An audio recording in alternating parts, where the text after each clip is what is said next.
Noong 2020, sumikat sa social media ang isang pangalang Francis Leo Marcos, kilala sa mga viral video, mayaman challenge, at mga pakulo ng pagtulong.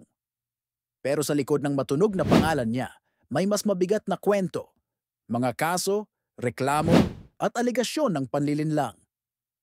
Si Francis Leo Marcos, o Norman Mangusin sa totoong buhay, ay naging instant celebrity dahil sa kanyang mga donasyon at matapang na mga pahayag online.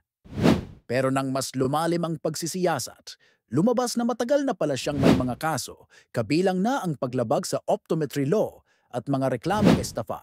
Isa sa mga reklamo laban sa kanya ay ang umano'y panlilinlang gamit ang pekeng identidad.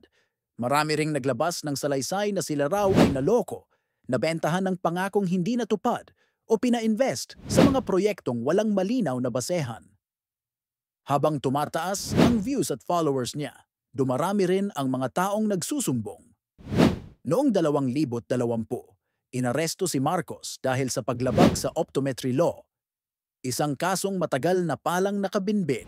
Sinundan ito ng iba pang pagsisiyasat, kabilang ang umano'y paggamit niya ng apelidong Marcos para magpakilala at manghikayat ng donasyon. Sa madaling salita, ang viral hero ng social media unti-unting nababalot ng kontrobersya. Pero bakit maraming naniniwala sa kanya? Simple lang, magaling siyang magsalita, magpakita ng drama at gumamit ng social media para magmukhang bayani. Sa panahon ng kagipitan, madali tayong maantig sa mga taong nagmumukhang tumutulong. At yan ang dahilan kung bakit napakahalagang kilalanin muna ang mga taong pinapaniwalaan natin online. Ang aral, hindi lahat ng magaling magsalita ay tunay na tumutulong. At hindi lahat ng viral ay dapat pagkatiwalaan.